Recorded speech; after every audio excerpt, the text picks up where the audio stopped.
Panada, leg extension. Should I take my shoes off? I would. I would. Yeah, okay. Go ahead, take your shoes off.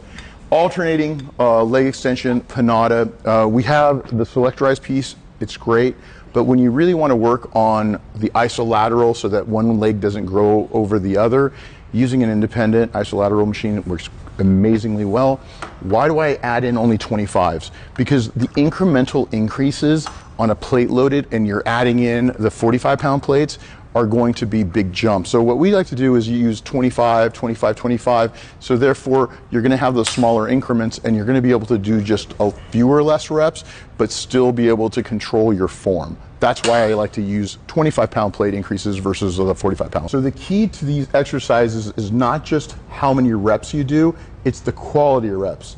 I always say this, don't count reps, make the reps count. What that means is that on the concentric, which is the way up, you go at a nice controlled pace, but what's really important is not letting the weight drop on the eccentric. That's the way down. You want to be able to control the way down so that you have tension on the way down as well as on the way up. So again, normally it's about 2 seconds, but you don't have to be perfectly timed. You just want to be able to control the weight. As he's shaking, it's because he's still getting used to the eccentric contraction. So the tension on the eccentric is still new to him to the point where he's still shaking. If you haven't trained for a long time, whether it's your abs or your legs, you'll notice that if you start to slow things down, you start to shake. And the reason why that's happening is because you're just not training the muscle enough. Once you start doing that and you start mastering the movement, you'll start to be able to shake less and eventually not at all. Control, there you go.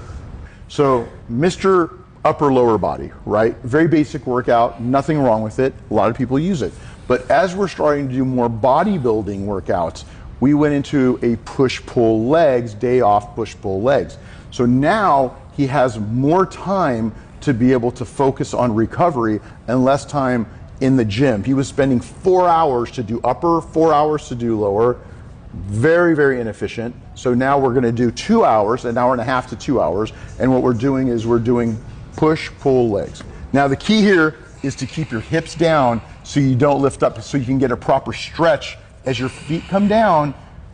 You do not want to lift your glutes off the bench. You want to actually anchor and pull down. Go, control, good, control. He's doing a good job on the eccentric, control. There you go. Control, breathe, go. Good, good, you got 4 more. 1, control, again. 2, control, 3, control, control, good.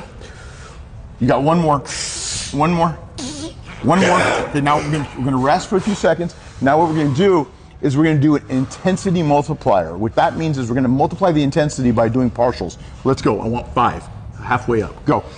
Control it, no, it's too fast. That's better. Now that's 2, 3, 4, control it. 1 more. Good job. That's it. Good. Now, 3. 1, control. Control it. 2, control it. Good. Down. Relax. Good. Sit back. Sit back. Catch your breath. Catch your breath. Now we're going to do 2. These are growth reps. Let's go. Control, control on my count.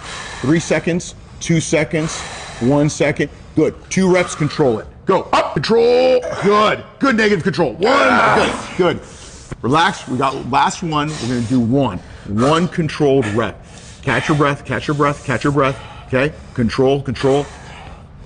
On my count, 3, 2, 1, up and down slow. Slow! Good, good job. Stop. We got 1 more partial set, 5 reps, 5 reps. Let's go, catch your breath, catch your breath, catch your breath. You need 5 controlled partials, halfway up.